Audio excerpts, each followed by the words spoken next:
pretty. Sorry about that. You didn't win a prize or anything. Oh, well, shoot.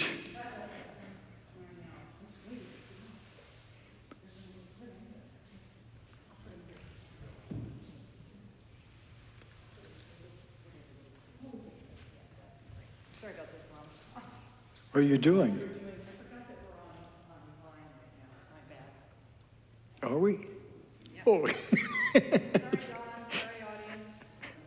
that's okay. So welcome this morning.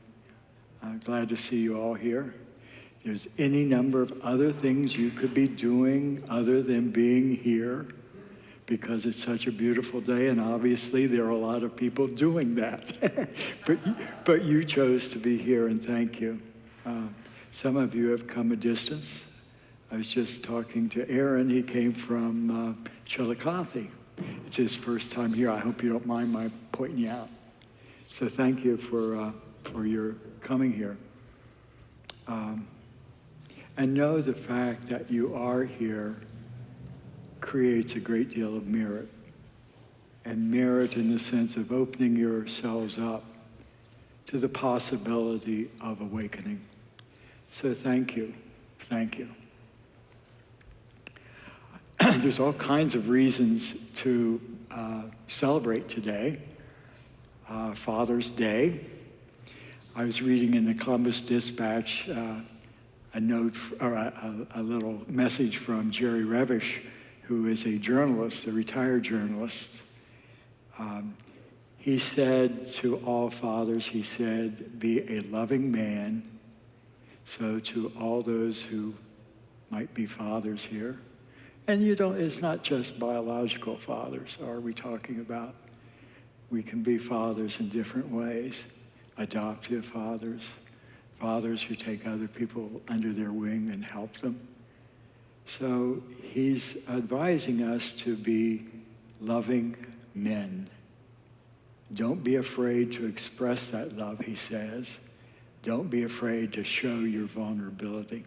So again, happy Father's Day. And since we were also each other's mothers, according to Buddhist tradition, happy Mother's Day today. So you have been my mothers too. Yesterday we had the People's Pride Parade. I heard from folks that it was a beautiful day. 700,000 people showed up and 17,000 actually participated in the parade.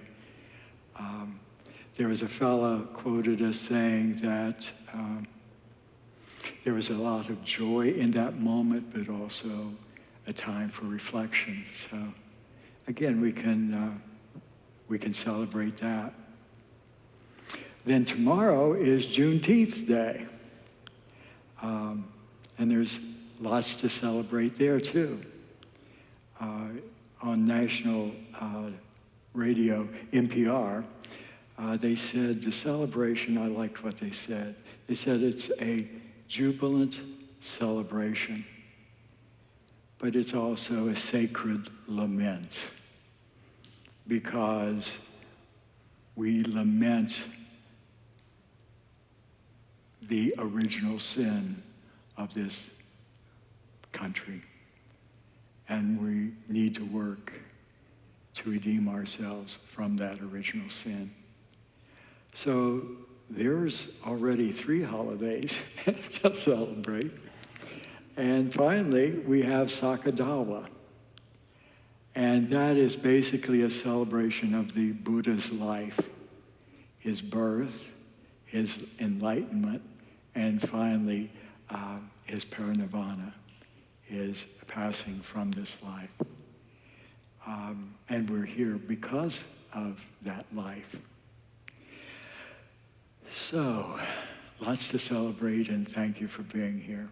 So let's, one of the things we do as Buddhists is recollect our motivation and our intention. And our intention here is to wake up. And our motivation is not only just to wake up for ourselves, but for all beings.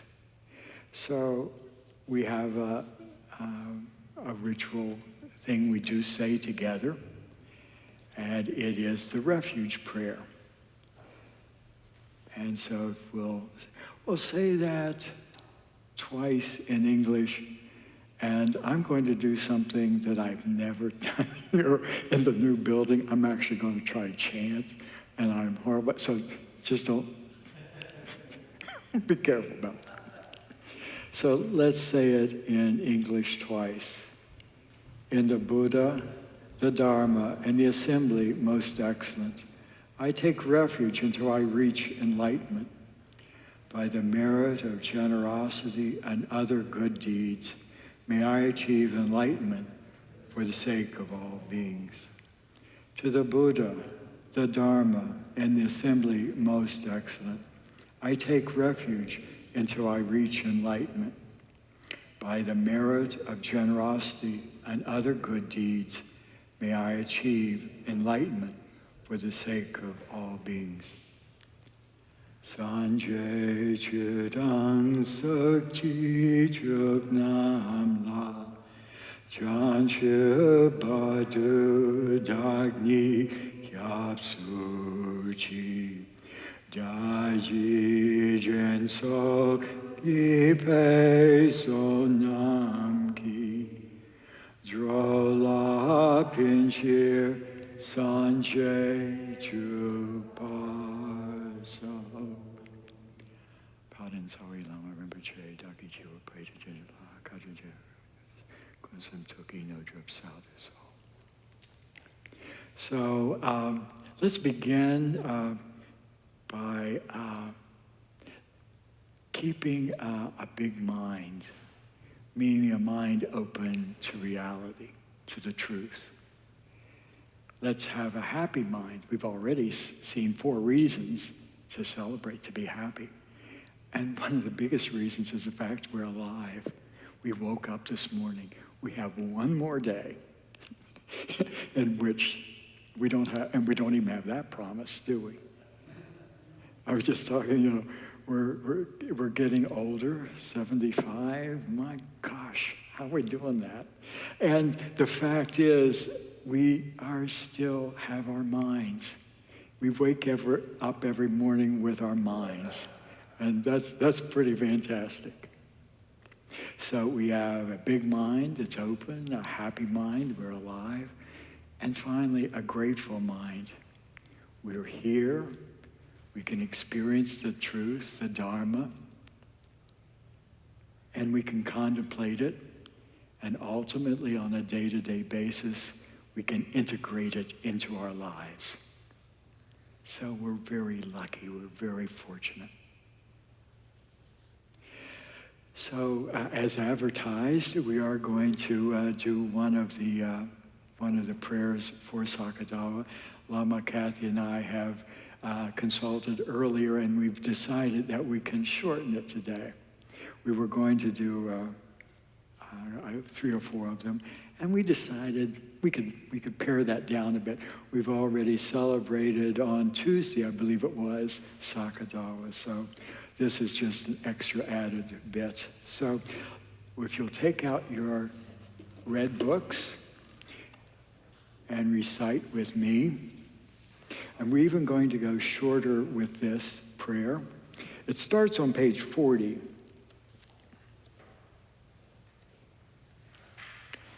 But we'll just go to the summary.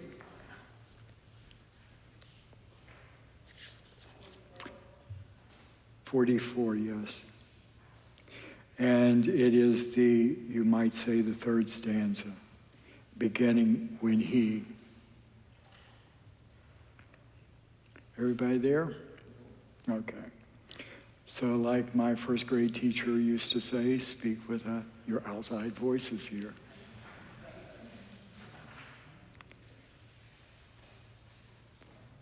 When he, chief of men, was born, took 7 steps on his great earth and proclaimed, I am supreme among beings in this world.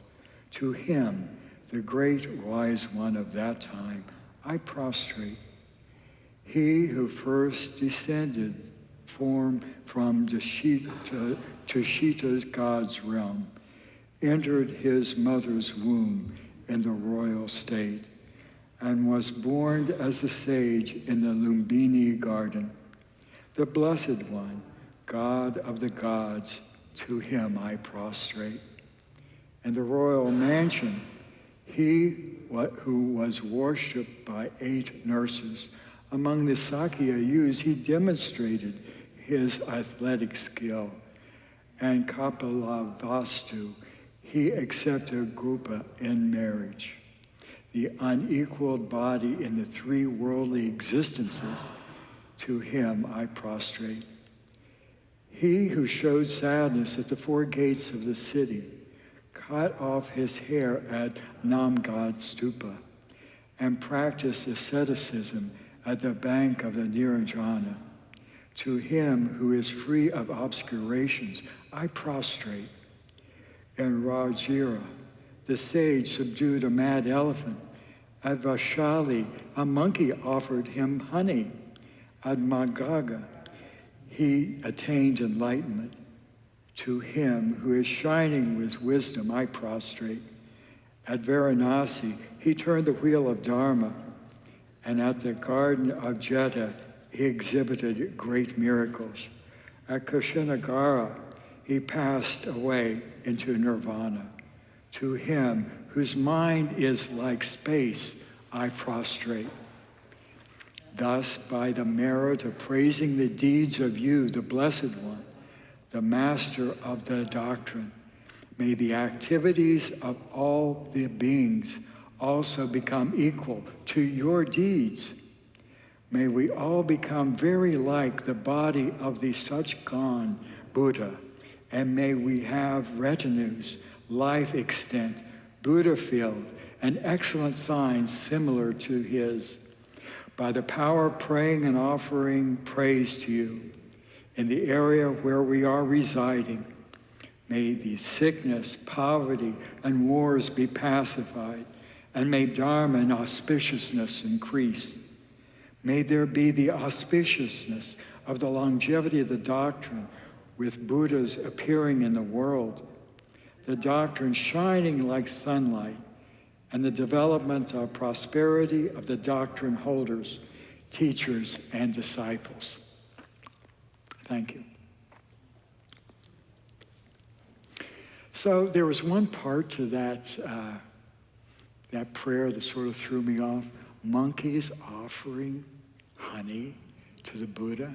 That sounds a little weird, doesn't it?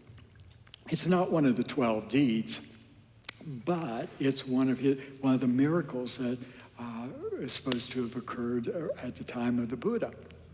And you say, you're probably thinking, monkey giving honey to the Buddha, would that be possible? Yeah, it's possible. It's possible.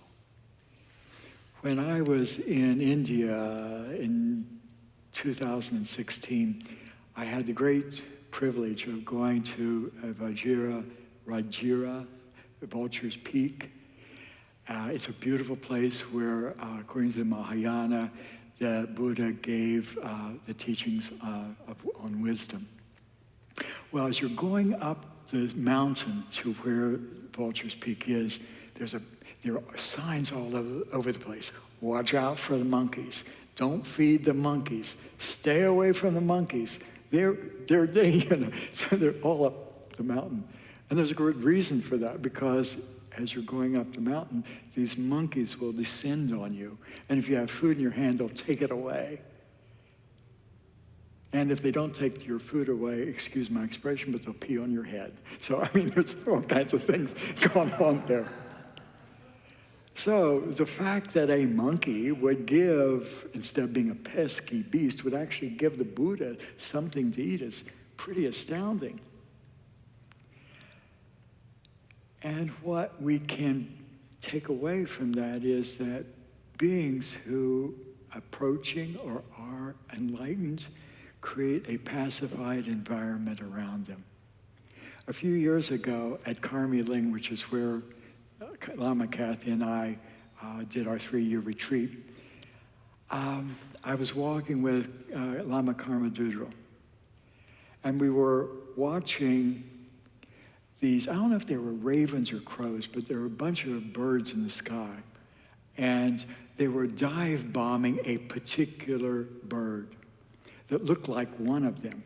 But apparently this bird, they're territorial, and so when he moved in, all the others said, oh, this is a stranger, this is an alien, and they dive bombed him, and they were pecking him to death. And he would fall to the ground, or she would fall to the ground, get up, and there would dive bomb again. So me and Lama Karma were walking down the hill, and lo and behold, the victim of all this abuse landed on his shoulder and stayed there.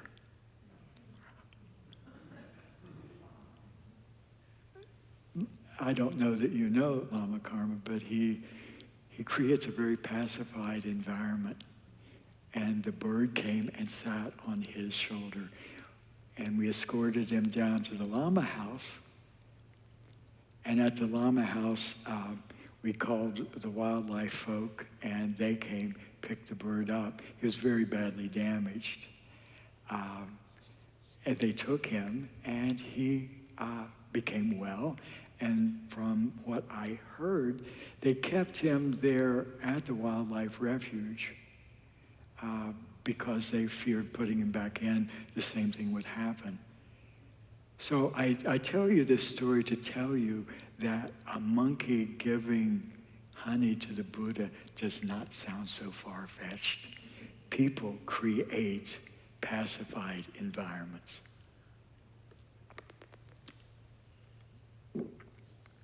So we're talking about the 12 deeds of the Buddha. And they're listed. I'm not going to go into them. You can Google them. But what was his greatest deed? I don't know. I can't tell you for sure. But I can tell you my opinion. And my opinion, his greatest deed was that he taught. Anybody in here teachers? Yeah, there's a couple. How difficult is it to teach and actually someone retain what you've taught? It's hard. Not only did the Buddha teach, but the miraculous thing is he taught us a way out of suffering towards liberation. That's his greatest teaching. So of all the 12 deeds that we can talk about, his greatest deed was the fact that he taught, and that we, as a result of his teaching, if we follow it, that's a big if, isn't it? If we follow it, we'll be liberated. We'll be freed from the suffering we all experience. So among his teachings, what are his greatest? Again, I'm going to give you an opinion. I don't know for a fact. This is how it would be explained by a great Rinpoche. But the way I would explain it to you is his greatest teachings were on love and compassion.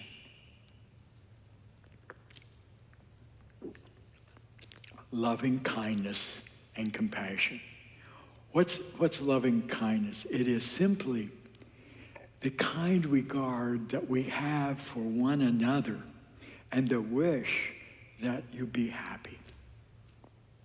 Very simple. And what is compassion? Compassion is, the object of our compassion is each other's suffering. We all suffer. And so the greatest teaching that the Buddha taught us is how to love and how to be compassionate. I was In the preparation for this talk, I picked up, and you can find it in the library,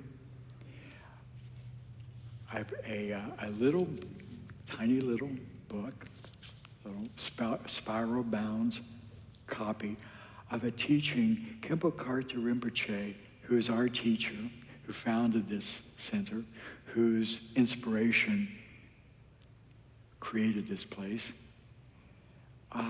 He gave a talk over 40 years ago, and it was called Practice of Loving Kindness and Compassion. I was thinking that what I would do would be comment on that. And so I started reading it, and I don't do this very often. But I decided I'm not going to comment on this. I'm just going to say his words. And as best I can, you might say, channel his love and his kindness in the way he would say these words. Ignore my faltering ways and pay attention to the words. And beyond that, go beyond even the words and pay attention to its meaning. And even go beyond that to what ultimately it says about all of us and about reality. So I'm saying to you, the greatest thing that Buddha did was teach, and the greatest teaching he ever gave was on love and compassion.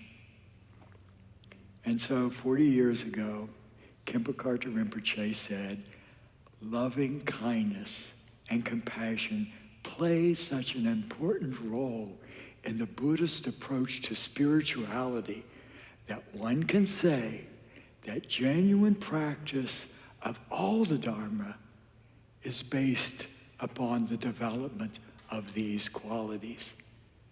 It all boils down, my dear brothers and sisters, to love and compassion. We do beautifully complicated rituals, lovely. And I'm going to one this week, Sedrup up at Woodstock at KTD. Beautiful, beautiful ceremonies. But when it all comes down to it, it all comes down to loving kindness and compassion. And that's what he's saying. He further said, and I'm not going to try to read all of it because first of all, we don't have time, but I would recommend you picking this up. He said, loving kindness and compassion are also the cause of accumulating merit necessary for being reborn in the human realm and higher realms. So it has karmic consequence. Then he said, these positive qualities of loving kindness and compassion are like a life force. He said, it's like the mind and the body. If there were no mind in the body, all we would have is an effigy, nothing enlivening it. It would be a corpse. And in the same way, if we don't have love and compassion in our practice, it's meaningless, totally, completely meritless. It's our life force. And he said, unenlightened beings suffer continuously from the neurosis of attachment, aggression, and aversion. These emotional upheavals develop because of the lack, of loving kindness and compassion. I think you're getting the theme here. Lacking such positive attitudes and feelings, we constantly indulge ourselves, developing instead the three negative qualities the three negative poisons of attraction, aversion, and indifference or ignorance. So you're either doing one or you're doing the other, and you have to decide what it is you're doing.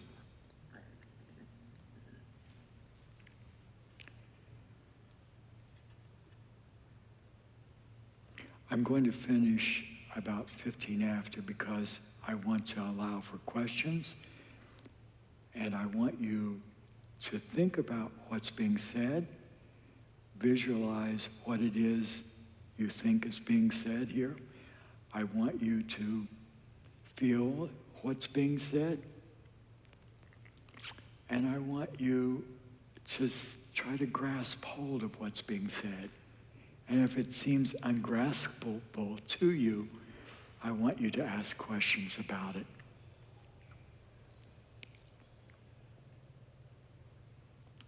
He further said, and this is something I've already said in a way, he said, without this basic ground of loving kindness and compassion, the Vajrayana, which is practices, ritual practice we do, would not exist.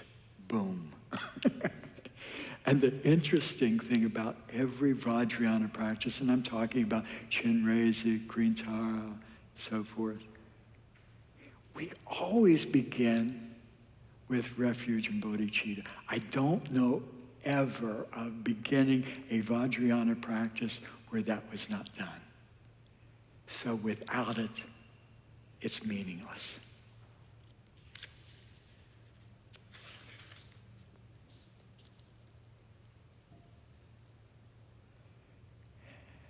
So he says, with the realization, if we realize the importance of these two supreme qualities, the desire to benefit all beings, great clarity and understanding develop. Look, you know and I know that when our minds are engaged in aversion, attraction, or indifference, our minds are not clear. When we're angry, we may think we're being clear, but we're not. So if we want to have clear minds, well, let's look at it this way. When you're meditating, and say you had an argument with your partner or your wife or your friend, and you go to sit down to meditate. How hard's that? The point being that through the practice of loving kindness and compassion, our minds become clear. That's why it's so important. It's not some sort of side issue here. It's not something like window dressing. It is not performative virtue. It is the heart of our practice. There are three kinds of people that we might see in our lives that we sort of judge neurotically. First, there are people that when we meet them, we see them as superior. Sometimes we meet people that we see as being our equal. And sometimes we see people that we judge to be our inferior. What's our normal response in those situations? If we meet someone better than us, what develops in the absence of love and compassion? Jealousy, maybe? Why did they get that? Why don't I have that? They don't deserve that. And what does that do to our heart? What does that do to our being? Jealousy is it's green, right? I mean, there's a reason we call jealousy green. It colors the way we see life. So in the absence of love and loving kindness and compassion, our relationships to those superior to us, whether it's just in our mind or they do have superior qualities, is one of jealousy, anger, resentment. That's one. So let's go to the other category of people, the people that are equal. What can develop there? Competition. Okay, so we're equal now, but and it develops, and don't kid yourself. It's everywhere. It's not just out there, it's here. It's in this center. When I was in retreat, we started out, well, we could say as equals, and we sometimes got into competition. You know, I did X number of prostrations today. You only did that number. So what develops there in the absence of loving kindness and compassion? Resentment, anger, and don't think that doesn't or cannot exist even in the most sacred of environments. So the third kind of folk are those that we meet that we may, for whatever reason, consider to be our inferior.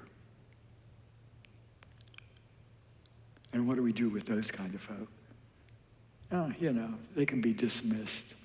I don't have to be around them. They don't have the qualities I have. They're uninteresting. And us old folks often get put in that category, silently being just overlooked. You see that.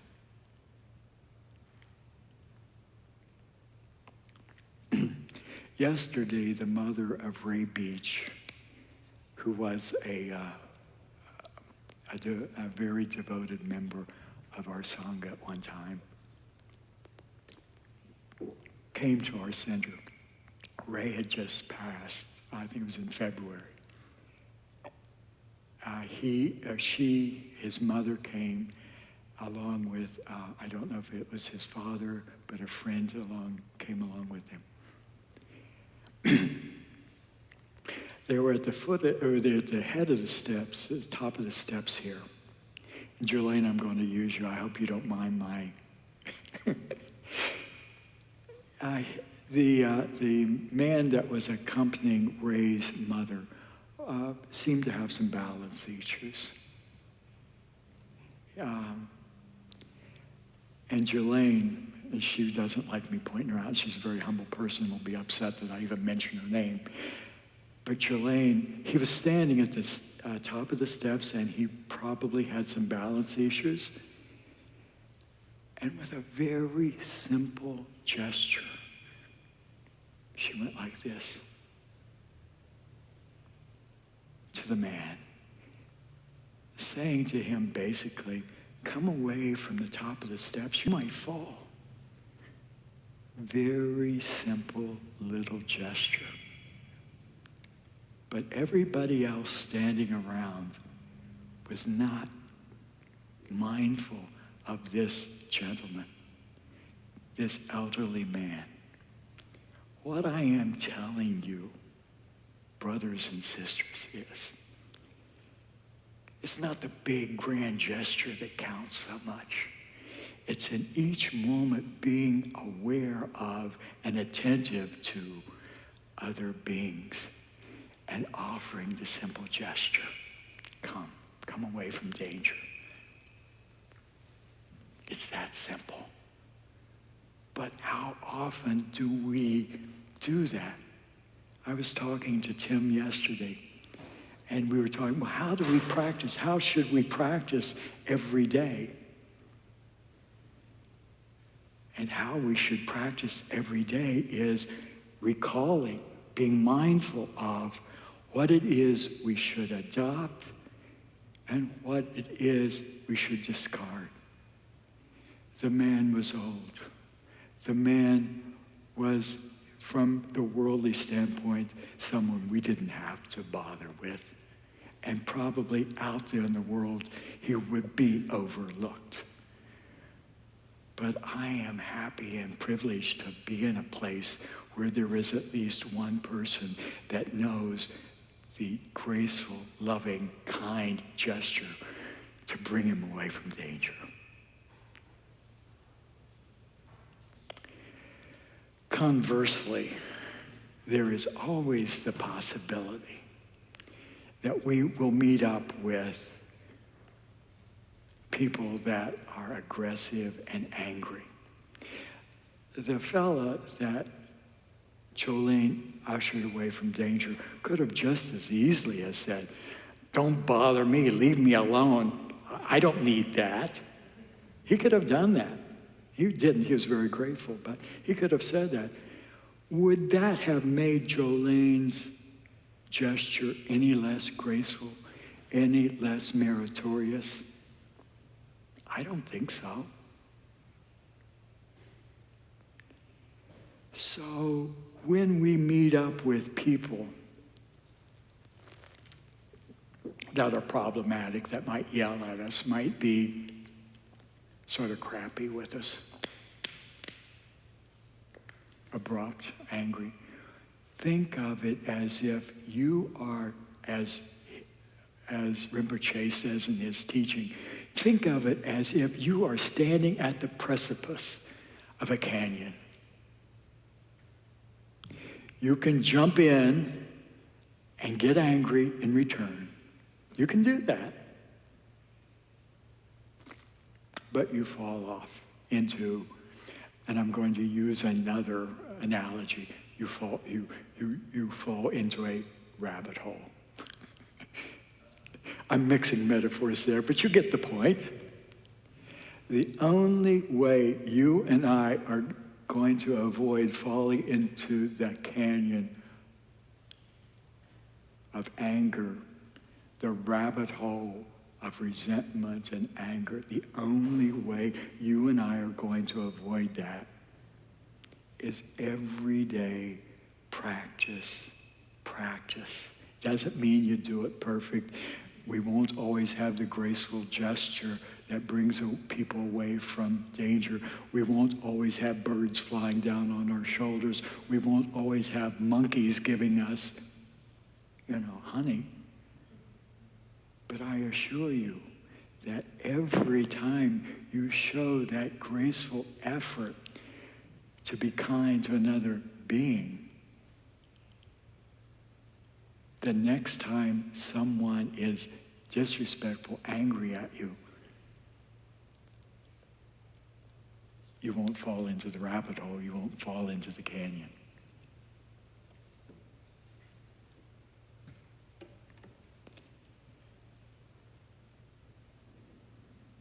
So, again, summarizing, the greatest deed the Buddha ever did was teach. The greatest teaching he ever gave was on loving kindness and compassion. And the way you and I are going to imitate the deeds of the Buddha is by offering and being aware every moment. And of course, I say every moment, and I know that it's a practice, and sometimes we mindlessly go about our business. I know that. So be gentle with yourself and recognize that you have these opportunities. Seize them when you can. So finally, what I want to do now is what's called Tong Lin. Tong Lin is on the breath, taking in the poisons that exist within ourselves and others. And because we have this heart that right now is pretty veiled to us, that we can't see, we still have that heart. So in our imagination, we take that suffering on. And as Rinpoche would say, when it hits your heart, it's like water on a hot iron. It just sizzles and blows away. And on the out breath, we're going to offer our love, our kindness, and our compassion. So if you don't mind getting into a meditation posture,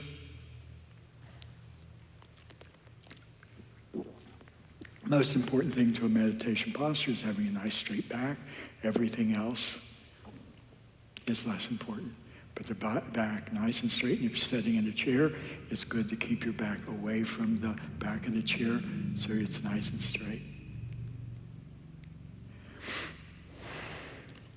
And just relax. Take a nice deep breath.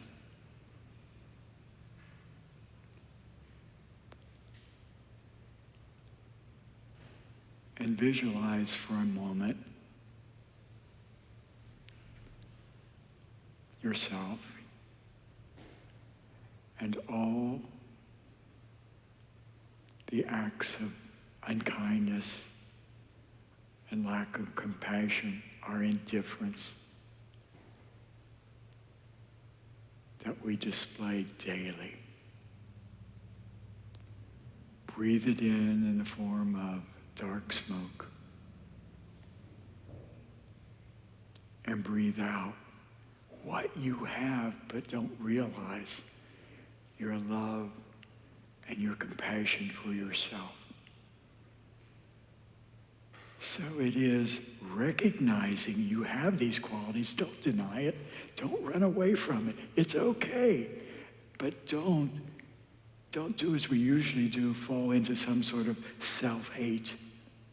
That's not helpful either. Breathe it in, recognize it, and breathe out your love and compassion for yourself. And we'll do this for just a few moments.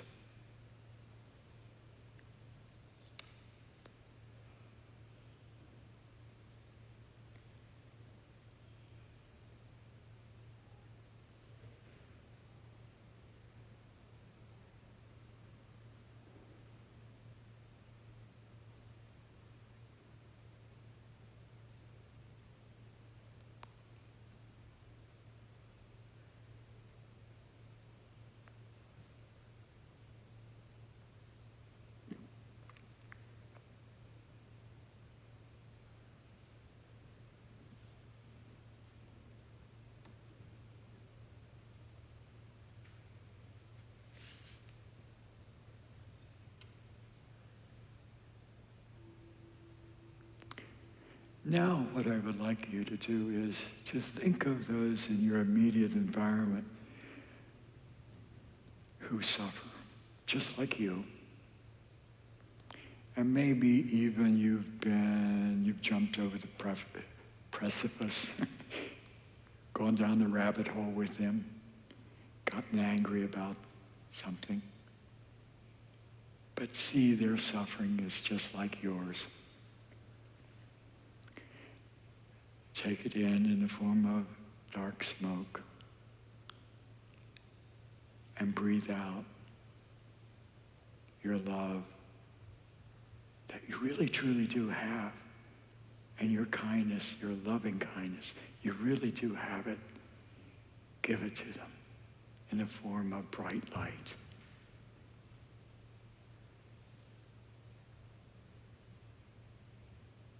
Don't be afraid to do that.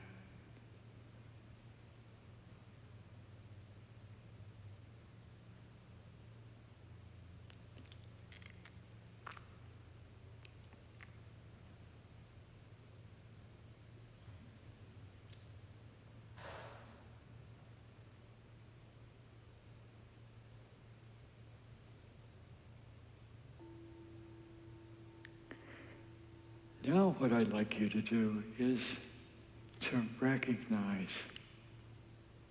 really recognize that all beings, from the monkeys to the old men in this world and in other worlds, suffer. Take on their suffering in the form of dark smoke. See the infinite number of beings in front of you who suffer. And maybe at this point it's only if I could, I would take on their suffering, and that's okay. Say that. If I could take on your suffering, maybe I can't now, but I would if I could. And in the form of dark smoke, bring it into your heart center and breathe out your love and your compassion in the form of bright light to all the universe of beings.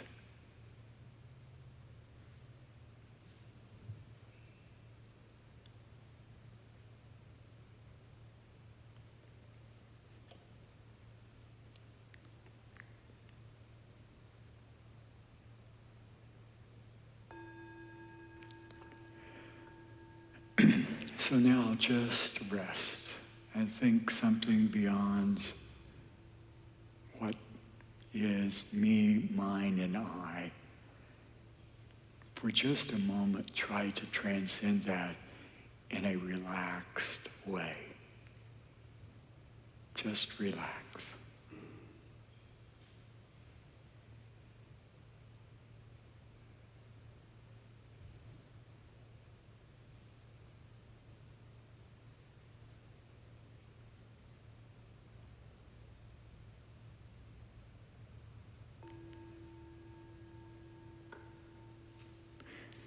Thank you very much. Appreciate your attention, your kind attention. And as I promised, we have about 15 minutes. If people have something that you saw in the talk that was helpful, something that you felt, or something that you didn't quite grasp that you would like further discussion about, be glad to do that. Good morning, Tim. Good morning, Lama Tom. You mentioned the three poisons a few times: attraction, aversion, and indifference. Could you talk a little bit more about indifference? It's not clear to me how that manifests in my life and how I might get it under control. Thanks. How does... Well, I think, Tim, in the very ways I spoke, I think these afflictive emotions, they're called,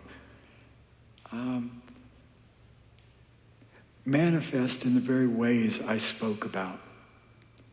You know, I was indifferent to and I'm not beating myself up, I'm just stating a fact. The man could have fallen and hurt himself. And I was indifferent. Some things I really love to the points that are distractions that take over my time inordinately. And those attractions are not helpful towards our progress to clarity, to open-mindedness.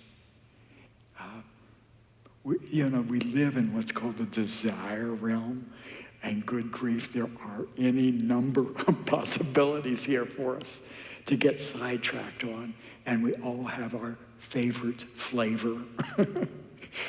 And we all have to recognize that and be careful, be mindful. And as far as aversion or, we don't like to admit it, but we're more often angry and resentful than we like to admit.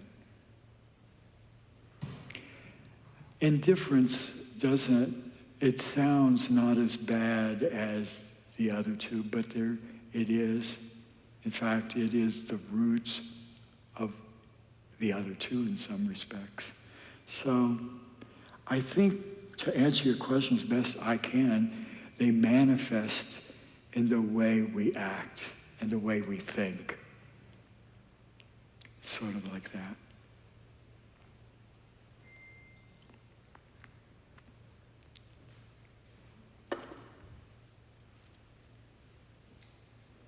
Good morning. Good morning, another elder. Thank you so much. Appreciated all the insight and wisdom you shared. But it brought to mind a little quote that I have at my home that I just so treasure. Well, there's two stories. One is first at I was impressed when I found out that Mother Teresa, when she went to Oslo to receive the great honor of Nobel Peace Prize, and she, in her typical fashion, and she's surrounded by all these presidents of nations and rulers and on, and she just hovels up and then she says, "None of us can do great things." And that seemed sort of like some of the people would have been like me, like, "Oh, you obviously don't know who I am." And she said, "But we can do small things with great love." Yeah. And as usual, she nailed it. And then the little quote that I have in the house, it's in the bathroom, so I get to see it every morning, is a best friend of the Buddha, St. Francis, and it simply says, oh, I'm having one of those senior moments. That's all right. Oh, shoot, no, wait a minute, it'll come up. Preach the gospel at all times, and if necessary, use words. Yeah. Isn't that right? Yeah. And that really, to Yeah. me, was very much what you were saying and what my dear friend did with spoke silently, but from the right spot, and it was heard. Thank you. Thank you so much.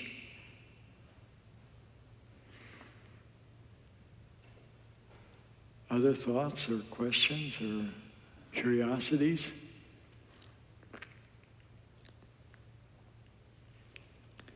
If not, going once.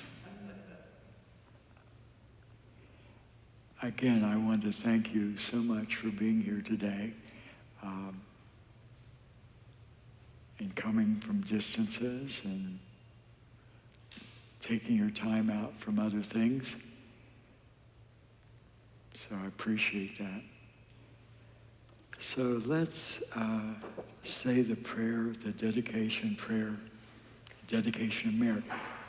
Like I said, y'all got some merit here. And we could walk out this door patting ourselves on the back saying, how good I am, I was here.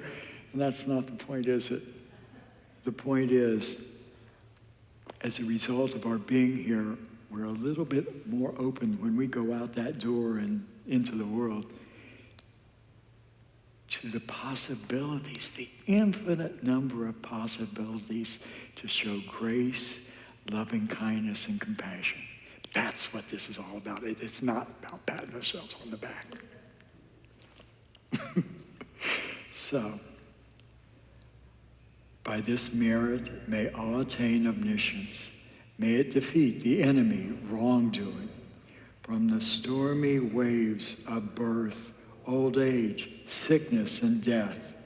From the ocean of samsara, may I free all beings. The courageous Manjushri, who knows everything as it is, Samanta Bhadra, who also knows in the same way, and all the bodhisattvas, that I may follow in their path. I completely dedicate all this virtue. So again, thank you very much. And before we jump up and go about this world, the busy activities, let's just take a second to pause, just for a minute. We won't jump up. We'll just take a minute to pause. Relax and take a couple deep breaths because you got work to do out there. Lots of work.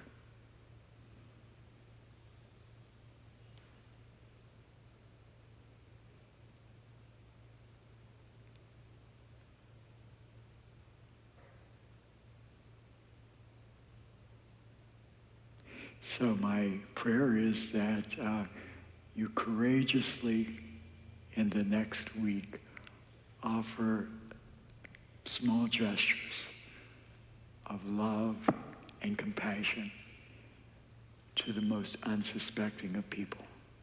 Thank you.